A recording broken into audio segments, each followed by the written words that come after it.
more. Maybe with HGC coming back into the team, because he did play Kerrigan back in Raven last season a few times. Maybe we'll see Kerrigan today. Could be. And I think this map really works better for Vala a lot because you just work in a smaller area. You can't just out-rotate with a Falstad pick like that and deal with that unkillable Vala. Obviously, mechanical skill comes into this, right? I don't want to make claims.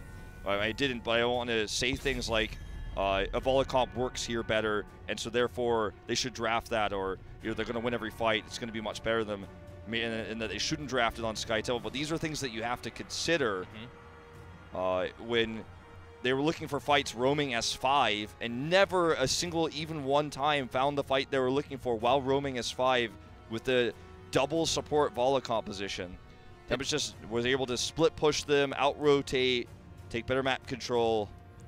Nubarag is just such a strong, not just first pick, the frontline material right now, so if they decide not to go with the double support this time, ban Uther and see what the other side try to ban and just take a Nubarag from first pick. I think that's the way to go right now in this meta.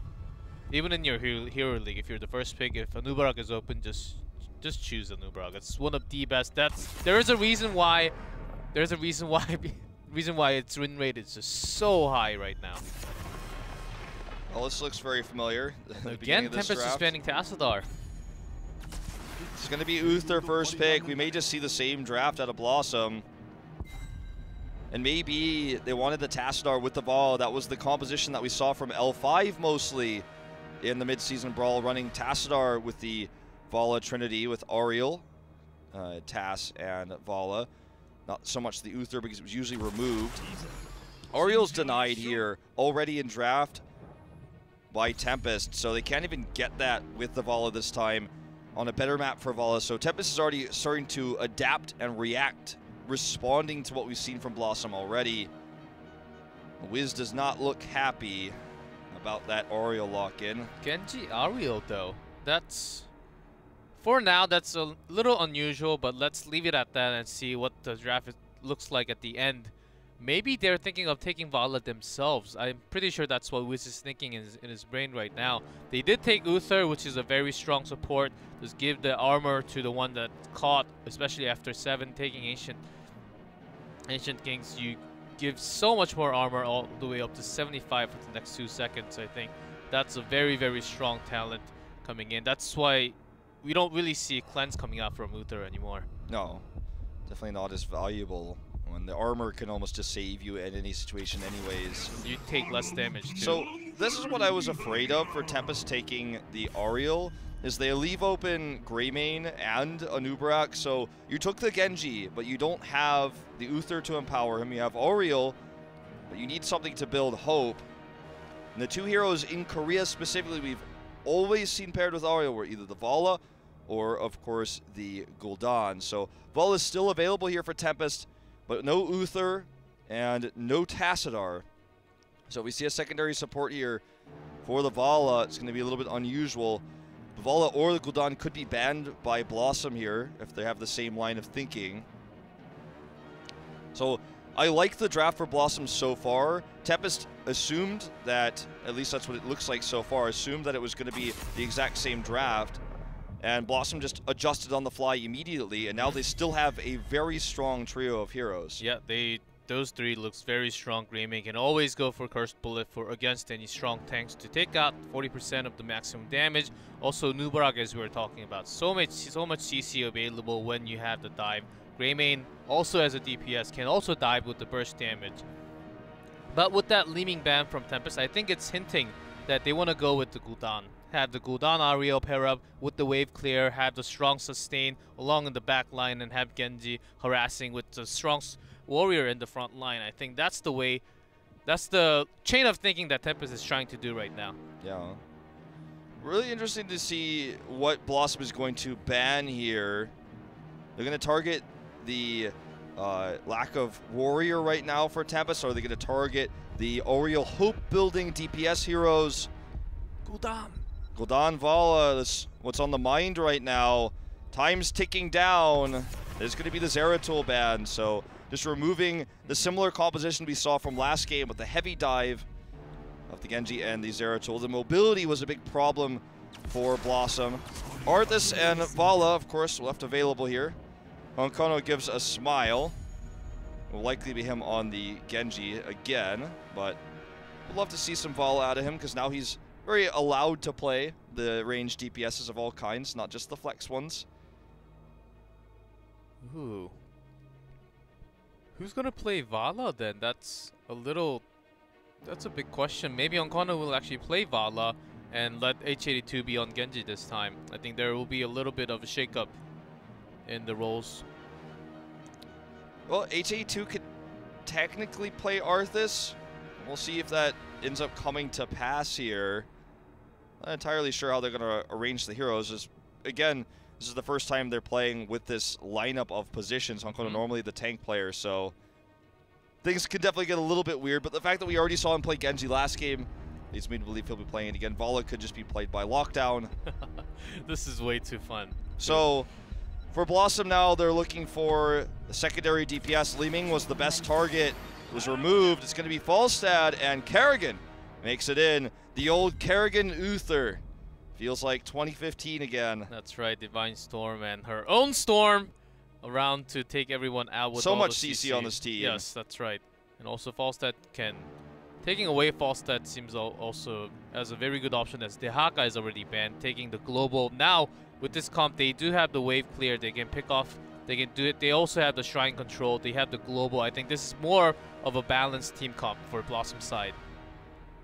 Well, let's see what Tempest wants to round this composition out with. Could be just a normal tank here, or they could go for, once again, the triple DPS. Zeratul not available this time. And let's see, time's ticking down. You do have Arthas in the front line. I think you need a little bit more protection on the Genji and Vala. Maybe or a Tyrael? Even a Zarya would fit okay. D.Va! Here we go. All right. Play to win is the answer from Tempest. Finally, we see the first D.Va coming out of play in Korea. Let's see who's... Is it going to be Lockdown or Sign? That's a big question coming in. Well, we just won't know until we get into the game. This is a new roster. It's time to jump into it, guys. This is going to get a little bit crazy. Tempest, definitely with a more lopsided draft. I feel like the draft of BlossoM is really well balanced. It's got a really strong composition and a list of S-tier heroes. As we go into game number 2, can they tie it up? Let's find out on Infernal Shrines.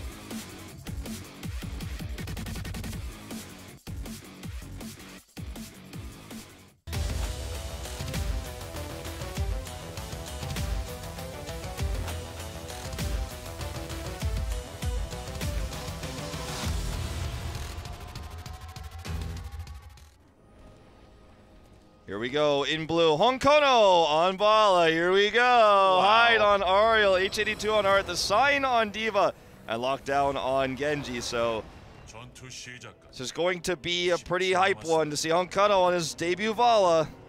And in red, BlossoM, Luis on Uther, Gondar on Nubarak, Mora on Kerrigan, Tutu on Greymin, and no chat on his known Falstad.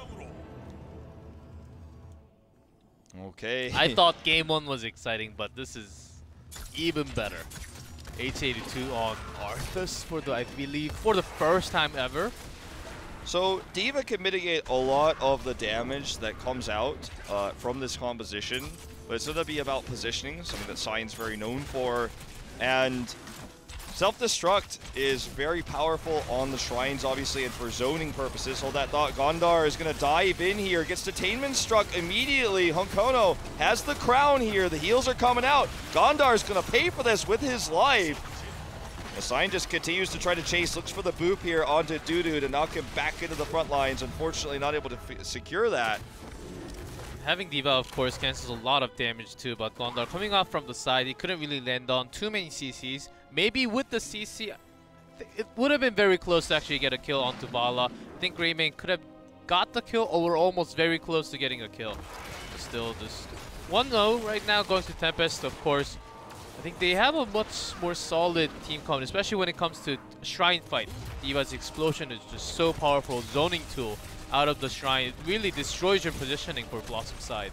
It's very difficult to commit to your dive too when D.Va puts the defense matrix out on top of everything you're throwing in there. So when the dive comes in, obviously stuns are amazing, but the reason why they're strong is because you immediately after the stuns go down, get the, I'll hold that thought, Sign's gonna be knocked out of his mech immediately here. But after the stuns go down, you put the damage off. If Sign doesn't get stunned and he can put his defense matrix in place, then it's gonna remove a lot of that damage. But at the same time, as we just saw there, if Sign is the one that's targeted down first or is stunned in the combos that come out or is picked off by big burst damage coming out from Greymane and Falstad, once the mech is down, the combos can fly. So I'm excited to see how these fights go because I think if Sign positions correctly, I like the D.Va pick a lot. I think they will win a lot of these Shrine fights, but BlossoM overall, if they can time this correctly, still has a lot of opportunities with the Kerrigan and Uther with the big dive coming in from a Nubarok. We've already seen what Gondar can do on this hero. We saw it yesterday. We're going to see it again today. Even though you can't get the full D.Va, but as long as if you get the mech out of D.Va, you do get 50% of the EXP as you get the kill of the hero. So getting out, letting, and Sign is holding that explosion right there. As you can see, is full with the gauge. Is waiting for the chance to boost, going with the boost and make the perfect explosion onto the perfect target. Yeah, it's about the momentum. Obviously, just like Overwatch, you guys watched this in mid-season Brawl. We saw some really cool usage of D.Va out of Nomia specifically. Those are my favorite moments. Okay, Detainment Strike goes in. Sign, is he going to commit to the self-destruct? He will. Good positioning here. He's, of course, got the increased size. There's the explosion. It does connect onto Wiz. Kerrigan's already dead here and done. Detainment could go over the wall here if it's off cooldown. Looks like it's not, so they're only going to be able to get the one pick. They do retain control of the Shrine. They will get the Punisher. Yeah, good Mora, pairing there. Good positioning on that self-destruct. And Mora knew he was not going to be alive anyhow, so he was just getting one more minion from the Shrine, but that was not enough. And very good timing to actually end the shot calling of Tempest to go all the way in together when they know they have the lead into the team fight. They can win the team fight. And BlossoM, when they were off position, that was the perfect timing for Tempest to go in. That explosion, of course, played its part. Yeah, really well placed. Okay, here's the protection coming out from Defense Matrix. We haven't seen too many of them yet this game, but just that one alone going to help protect Ariel, allow her to retreat. So Hyde gets out. It's the utility of Genji. It's very hard to actually catch him without so many CCs available. No chat. Gets caught by this root, actually. H82 really looking good today. Nearly gets the solo kill on a Falstad. If he had vision for a Q over the wall. Oh, he got the coil, but it didn't get the kill. He got the blast, and I guess it was on cooldown, I guess. Yeah. And that was very close. He almost got a kill there too. Falstad has to be careful too. That's insane what we just watched there. That was really well played by H82. So Sign now nearly with another self-destruct available as we look for this next Shrine phase. I'm just going to push out this mid-wave. Saw that Greymane tried to solo cap and bot. You can actually see that on the mini-map right now. We're not taking a look at it otherwise. But it was spotted and had to retreat, and that looks like Tempest is going to steal that neutral camp away. Looks like it was completely leashed though, so not going to be able to take it that quick. Dudu comes over to check. A risky proposition though to 2v2 this duo down here. Uther is coming down. Just gets stunned, gets the heal. It seems like they are contesting actually. The supports are coming. See, this is a risk when you have the mobility of D.Va like this. This was a mistake to contest by BlossoM without vision. They lose Greymane. Wiz is on the retreat here, having to self-heal. I don't think there's any chance he escapes. Sign goes over to help secure the kill with his thrusters. And that is going to be yet another pick, 4-0 here. No chat's the light at the end of the tunnel with a split push, but Mora now going to get caught as well, and he may just find himself DED dead. Just barely get out of that Tempest. Oh, the root is real. Lockdown were ready there. Perhaps he would have gotten the kill. Now H82 forced to retreat. No chat comes in, and they will turn this around. Nice flight, and also Gondar making the shot call to bring No chat into to make it a kill. That was at least a kill. That's a start for them. They were losing 4-0 on the kills. Tempest with that, they bought a lot of time and they got the Shrine for free. I don't think it was worth it, but after losing Uther and Greymane, there was nothing really much for BlossoM to do. They could do on the Shrine to contest. Well, this is going to be level 10 here first for Tempest at minimum. Falstad is trying to split, so No chat is up at the top. to catch up. Not too far away, actually, even having Kerrigan in mid. So Mora's looking to really even the score here. I'm going to take a little bit more structural damage from this, though. So this is also an Arcane Punisher. This could do some real damage to the keep. The wall already basically down. Looks like Falstad is actually interrupted, too, on his journey down. It is going to be a kill onto Kerrigan. 1v2. 1v2 HA2 just killed Kerrigan and forced Falstad away. Not sure what happened. Falstad is full health, though. I guess H82 was focusing only on Kerrigan. Okay, here comes a bunny hop. And that's the slows here. Dudu is going to get picked off. This is going to be more than just a keep, it looks like. Wiz does not escape. Look at this. Several kills. H82 gets the 1v2 win in the fight. He's just casually chilling in the mid lane. This is a 4-man push. Sign looks like he will be knocked out of this mech. Oh, not quite. No chat didn't have the positioning there to make that happen. That just happened, though. They got the keep. Bunny hop. Is it real? Wow. Tempest is bringing a little bit more CC. The slow has actually worked perfectly for Genji to actually hit the more Dragon Blade, the dash in to get the kill, to get the reset. Worked perfectly. And BlossoM right now is just falling apart into pieces. Yeah.